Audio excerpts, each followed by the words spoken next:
की 3 बातों के आधार पर जीवन में दादी ने अपनी जीवन बनाई और बहुत लोगों का देश विदेश में भी इसके आधार पर दादी ने सबकी पालना परवरिश की। बाबा भी कहते थे, जैसे बाबा का महावाक्य हम सुनते हैं तो विचार सागर मंथन करके दादी जी भी ऐसे ही दादी का भी बहुत अच्छा मुरली की तरह आता था। पहले बहुत आता था दादी जानकी की क्लासेस, अभी भी आता है। पत्र पुष्प में एक क्लास बड़ी दादी की, एक जानकी दादी की, एक गुलजार दादी की, जो मंथली निकलती है। तीनों दादियों ने बहुत मेहनत करके यज्ञ को आगे पहुंचाया है तो सभी दादियों का महत्व अपनी अपनी है, पर दीदी दादी इन्होंने सामने रह कर के सबसे कैसे प्यार से सबको चलाया।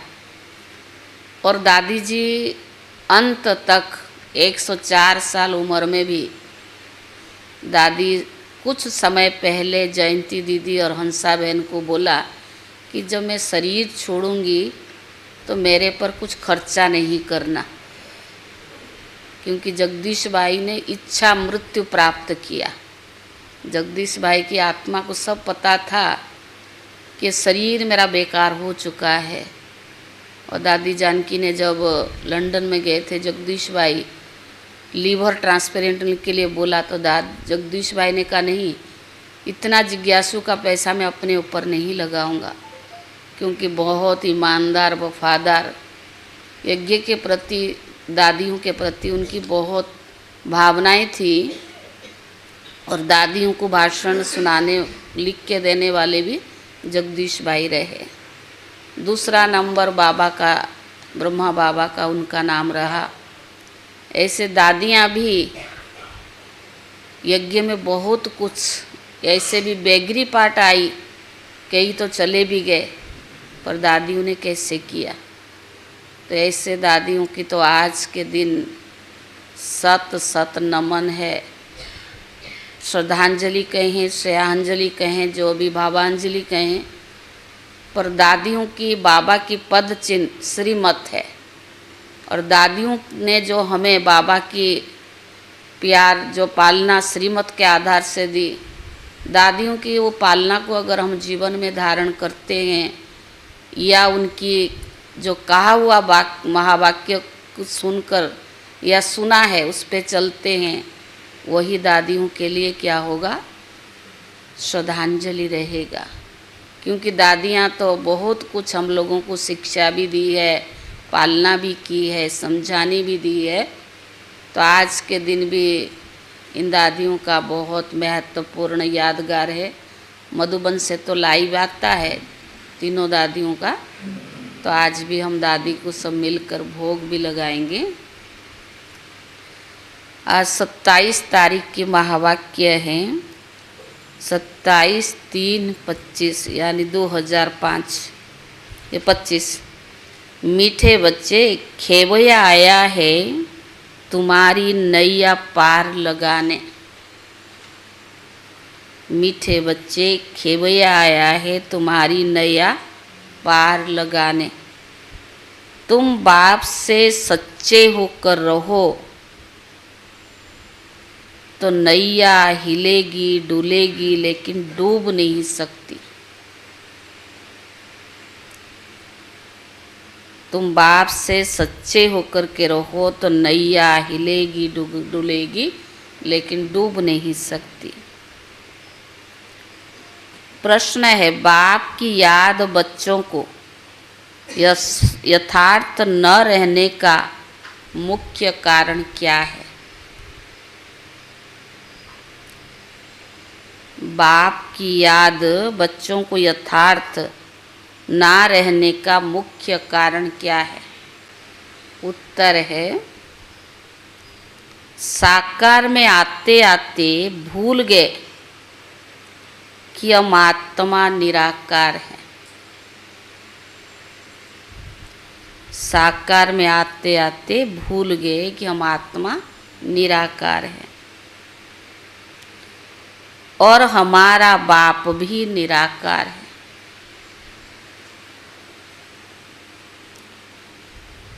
साकार होने के कारण साकार की याद सहज आ जाती है। साकार होने के कारण साकार की याद सहज आ जाती है। देही अभिमानी बन अपने को बिंदी समझ बाप को याद करना, इसी में ही मेहनत है। देही अभिमानी बन अपने को बिंदी समझ बाप को याद करना, इसी में ही मेहनत है।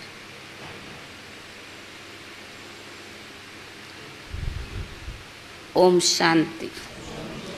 शिव भगवान उवाच, इनका नाम तो शिव नहीं है ना, इनका नाम है ब्रह्मा। इन द्वारा बात करते हैं शिव भगवान उवाच। यह तो बहुत बार समझाया कि कोई मनुष्य को देवता अथवा सूक्ष्म वतनवासी ब्रह्मा विष्णु शंकर को भगवान नहीं कहा जाता है। जिनका कोई आकार व साकार चित्र है उनको भगवान नहीं कह सकते हैं। भगवान कहा जाता है बेहद के बाप को। भगवान कौन है यह कोई को भी पता नहीं है। नेति नेति कहते अर्थात हम नहीं जानते हैं। तुम्हारे में भी बहुत थोड़े हैं जो यथार्थ रीति जानते हैं। आत्मा कहती है भगवान।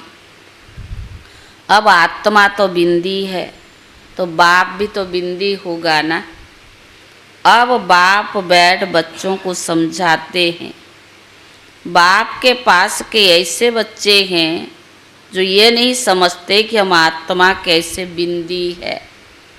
कोई तो अच्छी रीति समझते हैं, बाप को याद करते हैं।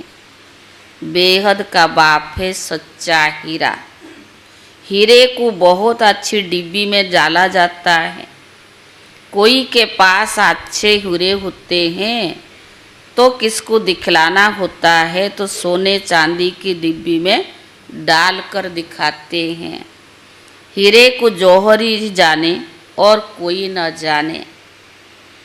तो बाबा ने कहा झूठा हीरा दिखाए तो भी किसी को पता भी ना पड़े।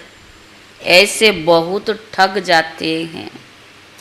अब सच्चा बाप आया है, परंतु झूठे भी ऐसे ऐसे हैं जो मनुष्यों को कुछ पता भी नहीं पड़ता है। गाया जाता है सच की नाव हिलेगी डुलेगी पर डूब नहीं सकती। झूठ की नाव हिलती नहीं है। इनको कितना भी हिलाने की करते हैं।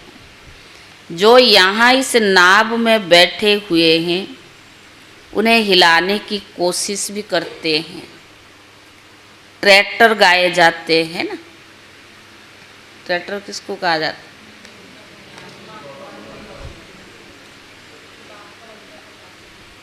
तो बाबा ने आज आशा दीदी कह रहे थे ट्रैक्टर उसको कहा जाता है जो यहाँ रह करके भी कहते उसी थाली में खाते और उसकी छेद करते हैं, तो उनको ट्रैक्टर कहा जाता है। खाते यहाँ ही है यज्ञ में और बदनामी भी यज्ञ की करते हैं। अब तुम बच्चे जानते हो खेवैया बाप आया हुआ है। भगवान भी है। बाप ने समझाया है यह कांटों का जंगल है। सभी पतित है ना। कितना झूठ है। सच्चे बाप को विरला कोई जानता है। यहाँ वाले भी कई पूरा नहीं जानते, पूरी पहचान नहीं है, क्योंकि गुप्त है ना। भगवान को याद तो सब करते हैं, यह भी जानते कि वो निराकार है, परम धाम में रहते हैं। हम भी निराकार आत्मा है, यह भी नहीं जानते हैं। साकार में बैठे बैठे ये भी भूल गए हैं। साकार में रहते रहते साकार की याद आ जाता है। तुम बच्चे अभी देही अभिमानी बनते हो। भगवान को कहा जाता है परम पिता परमात्मा। यह समझाना बिल्कुल सहज है। परम पिता परमात्मा अर्थात परे ते परे रहने वाला परमात्मा। तुमको भी कहा जाता है आत्मा। तुमको परम नहीं कहेंगे, तुम तो पुनर्जन्म लेते हो ना। यह बातें कोई भी नहीं जानते हैं। भगवान को सर्वव्यापी कह देते। भक्त भगवान को ढूंढते हैं, पहाड़ों पर, तीर्थ पर, नदियों पर भी जाते हैं। समझते नदी पतित पावनी है, उसमें स्नान कर हम पावन बन जाएंगे। भक्ति मार्ग में किसी को भी पता नहीं पड़ता है कि हमको चाहिए क्या। सिर्फ कह देते मुक्ति चाहिए, मोक्ष चाहिए, क्योंकि यहाँ दुखी होने के कारण तंग है। सतयुग में कोई मोक्ष व मुक्ति थोड़ी मांगते हैं। वहाँ भगवान कोई बुलाते ही नहीं है। यहाँ दुखी होने के कारण ही बुलाते हैं। भक्ति से कोई का दुख दूर नहीं हो सकता है। भले कोई सारा दिन बैठकर राम राम बैठ जपे तो भी दुख दूर नहीं हो सकता है। यह है रावण राज्य। दुख तो गले में बंधा हुआ है। गाते भी है दुख में सिमरण सब करे, सुख में करे ना कोई। इसका मतलब जरूर सुख था, अब दुख है। सुख था सतयुग में, दुख है अभी कलयुग में। इसीलिए इसको कहा जाता है कांटों का जंगल। पहला नंबर देह अभिमान का कांटा, फिर कांटा, फिर कांटा का काम का कांटा। अभी बाबा समझाते हैं तुम इन आँखों से जो कुछ देखते हो वह फिर विनाश होने का है। अब तुमको चलना है शांति धाम। अपने घर को और राजधानी को याद करो। मुझे ही बुलाते हो ना बाबा, आकर पावन बनाओ। ज्ञान का सागर है तो जरूर मुख से आकर समझाना पड़े। प्रेरणा से तो नहीं करेंगे ना। सागर है ज्ञान का तो मुख का आधार लेकर समझाना पड़े। एक तरफ शिव जयंती भी मनाते हैं, दूसरी तरफ कहते हो नाम रूप से न्यारा है। नाम रूप से न्यारी कोई चीज़ होती नहीं, फिर भी कह देते ठीक कर भीतर सब में है। अनेक मत है ना। बाबा समझाते तुमको 5 विकार रूपी रावण ने तुच्छ बुद्धि बना दिया है। इसीलिए देवताओं के आके जाकर नमस्ते करते हैं। कोई तो नास्तिक होते हैं, किसी को भी मानते नहीं है। यहाँ बाप के पास तो आते ही है ब्राह्मण, जिनको 5000 वर्ष पहले भी समझाया था। लिखा हुआ है परम पिता परमात्मा ब्रह्मा द्वारा स्थापना करते हैं तो ब्रह्मा की संतान ठहरे। प्रजापिता ब्रह्मा तो मशहूर है ना, जरूर ब्राह्मण ब्राह्मणियाँ भी होंगे। अभी तुम शूद्र धर्म से निकल ब्राह्मण धर्म में आए हो। वास्तव में हिंदू कहलाने वाले अपने असली धर्म को नहीं जानते हैं। इसलिए कभी किसको मानेंगे, कभी किसको मानेंगे। हिंदू धर्म वाले ही कभी किसको किसको मानते हैं। बहुतों के पास जाते रहेंगे। क्रिश्चियन लोग कभी किसी के पास जाएंगे नहीं। अभी तुम सिद्ध कर बतलाते हो। भगवान बाप कहते मुझे याद करो। एक दिन अखबार में पढ़ेगा कि भगवान कहते हैं मुझे याद करने से तुम पति से पावन बन जाएंगे। जब विनाश नज़दीक होगा तब अखबार द्वारा भी आवाज़ कानों में पड़ेगा। अखबार में तो कहाँ कहाँ समाचार आता है ना। अभी भी डाल सकते हो। भगवान उवाच, परम पिता परमात्मा शिव कहते हैं, मैं हूँ पतित पावन, मुझे याद करो तो पति से पावन बन जाएंगे। इस पति दुनिया का विनाश सामने खड़ा है, विनाश जरूर होना है, यह भी सबको निश्चय हो जाएगा और रियल सेल भी होती रहेगी।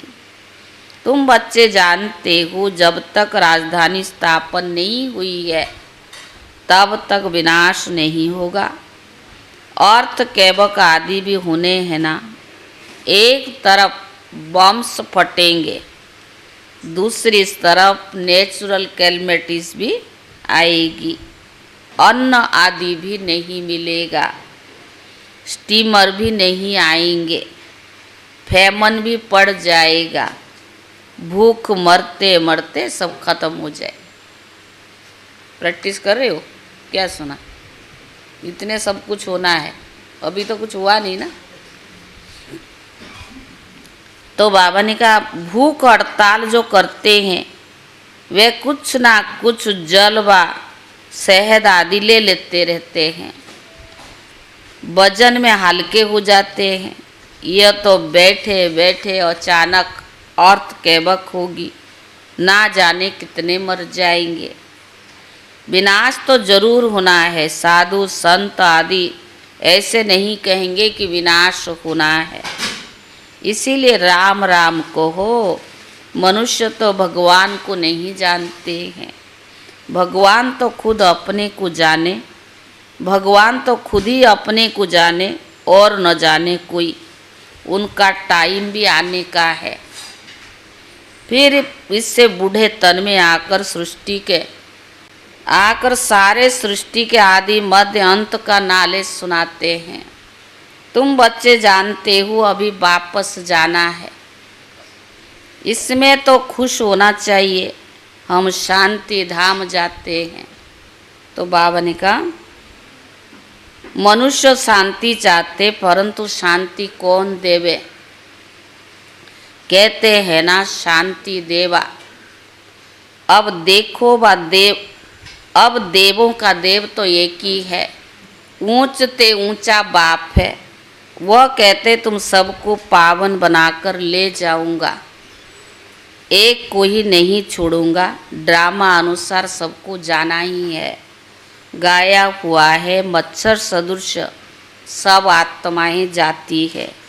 यह भी जानते हैं सतयुग में बहुत थोड़े मनुष्य होते हैं। अभी कलयुग अंत में कितने ढेर मनुष्य है, फिर भी थोड़े कैसे होंगे? अभी यह है संगम योग।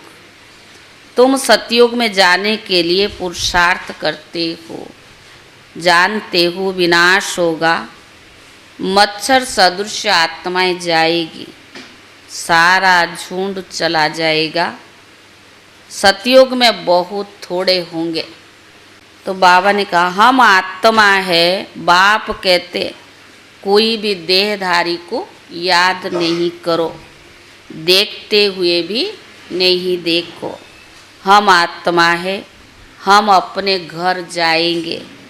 खुशी से पुराना शरीर छोड़ देना है, अपने शांति धाम को याद करते रहेंगे तो अंतमति सोगति हो जाएगी। एक बाप को ही याद करना है। मेहनत बिगर ऊंच पद थोड़ी मिलेगा। बाप आते ही है तुमको नर से नारायण बनाने के लिए। अब इस पुरानी दुनिया में कोई भी चैन नहीं है। चैन है ही शांति धाम और सुख धाम में। यहाँ तो घर घर में अशांति है, मार पीट है। बाप कहते अब इस छी दुनिया को भूल जाओ। मीठे मीठे बच्चे, मैं तुम्हारे लिए स्वर्ग की स्थापना करने आया हूँ। इस नरक में तुम पतित बन पड़े हो, अब स्वर्ग में चलना है। अब बाप को और स्वर्ग को याद करो तो अंतमति स्वगति हो जाएगी। शादी आदि में भले जाओ परंतु बाप को याद जरूर करो तो अंतमति स्वगति हो जाएगी। नाले सारी बुद्धि में रहनी चाहिए, सारा ज्ञान बुद्धि में रहनी चाहिए। भले घर में रहो, बच्चे आदि को संभालो, परंतु बुद्धि में याद रखो बाबा का फरमान है कि मुझे याद करो। कहाँ भी रहो पर याद क्या करो, बाप को याद करो। घर छोड़ना नहीं है, नहीं तो बच्चों की संभाल कौन करेगा। तो यज्ञ की स्थापना हुई उस समय का अलग पाठ था। बाबा को स्थापना करानी थी तो कई दादियाँ जैसे अपनी अनुभव सुनाती है ना, उनको घर भी छोड़ना पड़ा। सिंधी लोग थे, उनके बहुत स्ट्रॉन्ग थे, वो लोग स्ट्रिक्ट भी थे, आने नहीं देते। तो फिर बाबा को कई चीज़ करना पड़ा। पर बाबा ने अभी तो कहा घर गृहस्थ में भले रहो, बच्चे आदि को संभाल करो, परंतु बुद्धि में याद रखो बाबा का फरमान है मुझे याद करो। घरवार छोड़ना नहीं तो बच्चों की संभाल कौन करेगा। भक्त लोग घर में रहते हैं, ग्रस्त व्यवहार में रहते हैं, फिर भी भक्त कहा जाता है क्योंकि भक्ति करते हैं, घरवार संभालते हैं। विकार में जाते हैं तो गुरु लोग उनको कहते श्री कृष्ण को याद करो। श्री कृष्ण तो मालिक बनाना बाबा ने बरसा लिया है। संगम के समय ही गीता का भगवान आते हैं, संगम युग पर ही गीता सुनाने वाला बाप आता है। गीता सुनाई बाप ने और बच्चों ने सुनी है। भक्ति मार्ग में फिर बाप के बदले बच्चे का नाम डाल दिया है। बाप को भूल गए तो गीता भी खंडन हो गई है। वह खंडन की हुई गीता पढ़ने से क्या होगा। बाबा तो राजयोग सिखला कर गए, इसमें श्री कृष्ण सतयुग का मालिक बना। भक्ति मार्ग में सत्यनारायण की कथा सुनने से कोई स्वर्ग का मालिक बनेगा क्या। ना कोई इस ख्याल से सुनते हैं, इससे फायदा कुछ नहीं मिलता है। साधु संत आदि अपने मंत्र देते हैं, फोटो देते हैं, यहाँ वह कोई बात नहीं है। दूसरी सत्संग में जाएंगे तो कहेंगे फलाने स्वर्गवासी हुआ, फलाने स्वर्गवासी हुआ, तो फलाने कहेंगे फलाने स्वामी की कथा है। किसकी कथा है? वेदांत की कथा है, गीता की कथा है, भागवत की कथा है। अभी तुम बच्चे जानते हो हमको पढ़ाने वाला कोई देहधारी नहीं है, ना कोई शास्त्र आदि पढ़ा हुआ है। शिव बाबा कोई शास्त्र पढ़ा हुआ क्या? पढ़ने से मनुष्य शिव बाबा कहते गीता आदि में कुछ पढ़ा हुआ नहीं हूँ, ये रथ जिसमें बैठा हूँ ये पढ़ा हुआ है। शिव बाबा कुछ पढ़ा हुआ नहीं है, पर जिस रथ में बैठा है वो पढ़े हुए हैं। मेरे में तो हाँ मेरे में तो सारे सृष्टि चक्कर के आदि मध्य अंत का ज्ञान है। ये रोज गीता पढ़ता था, तोते माफी कंठ कर लेते थे। जब बाबा ने प्रवेश किया तो झट गीता छोड़ दी, क्योंकि बुद्धि में आ गया ये शिव बाबा सुनाते हैं। बाप कहते मैं तुमको स्वर्ग की बादशाही देता हूँ, अब पुरानी दुनिया से ममत्व मिटा दो, सिर्फ मामे कम याद करो, यही मेहनत करनी है।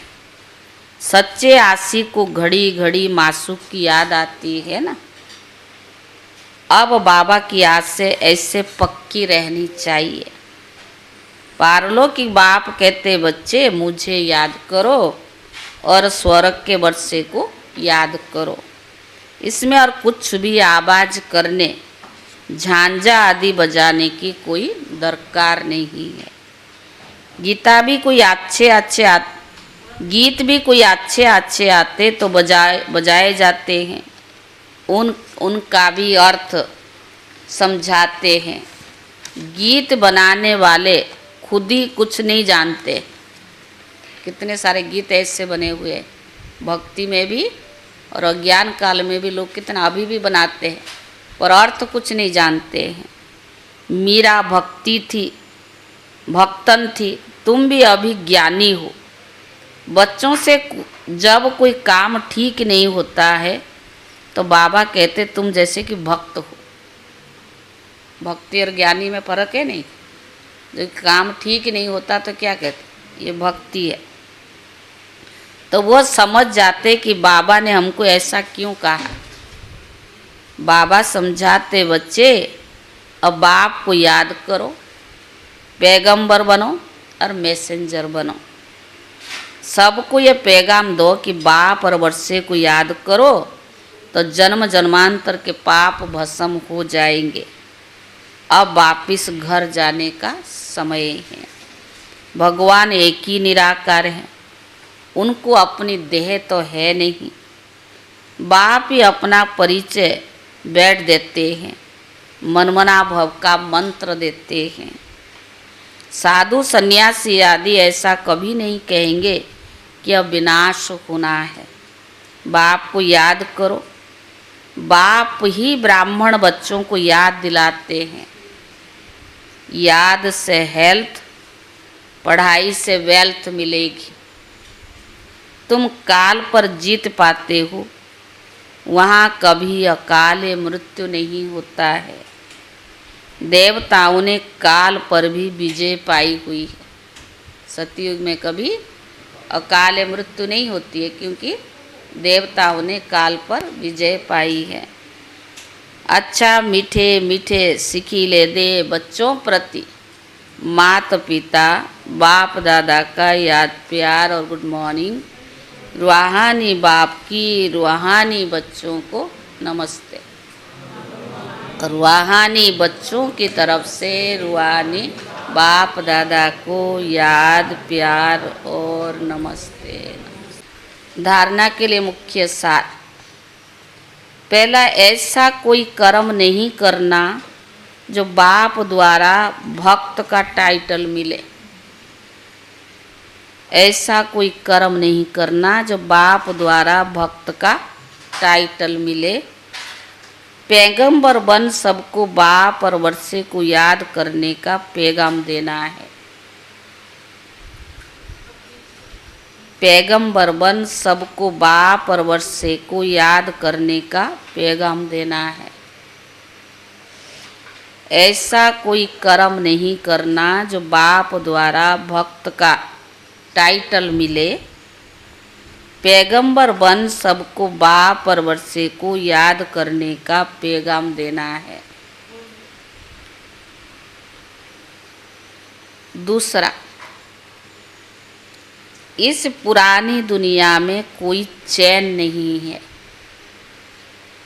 इस पुरानी दुनिया में कोई चैन नहीं है। यह छी दुनिया है,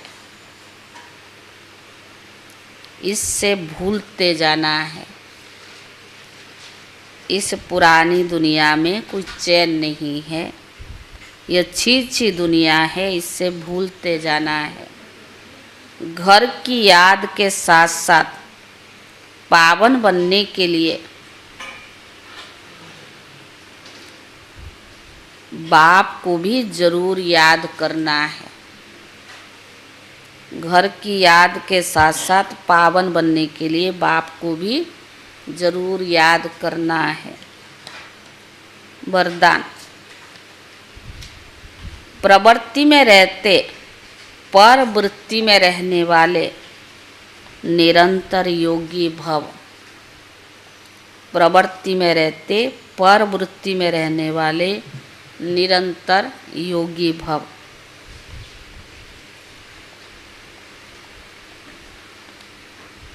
निरंतर योगी बनने का सहज साधन है।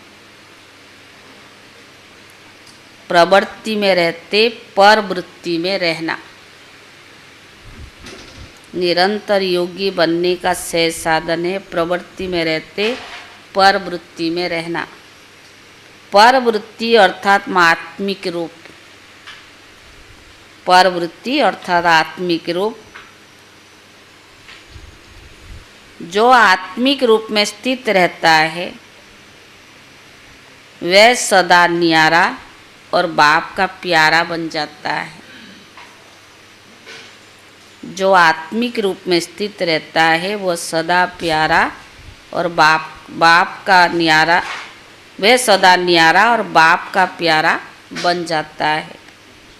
कुछ भी करेगा लेकिन ये महसूस होगा जैसे काम नहीं किया।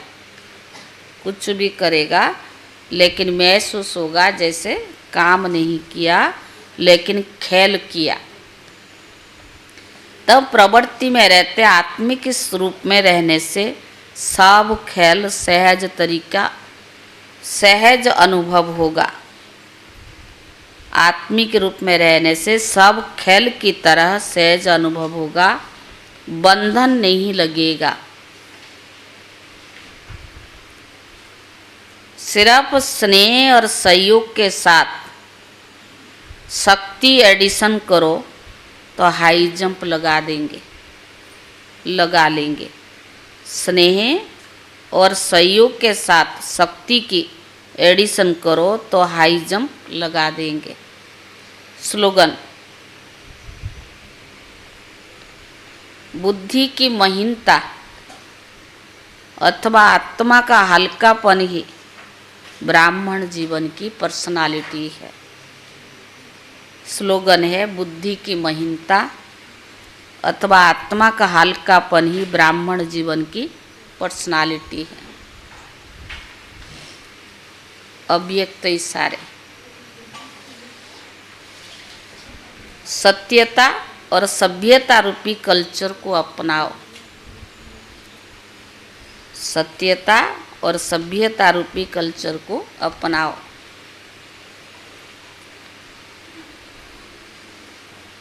हिम्मते शक्तियाँ मदते सर्वशक्तिवान। रोशनियाँ कभी किससे डरती नहीं, शैरनियाँ कभी किससे डरती नहीं, निर्भय होती है। यह भी भय नहीं कि ना मालूम क्या होगा। सत्यता की शक्ति स्वरूप होकर नशे से बोलो, नशे से देखो, हम ऑलमाइटी गवर्नमेंट के अनुचर है। इसी स्मृति से अयथार्थ को यथार्थ में लाना, सत्य को प्रसिद्ध करना, ना कि छिपाना। लेकिन सत्यता के साथ बोल में मधुरता और सभ्यता भी आवश्यकता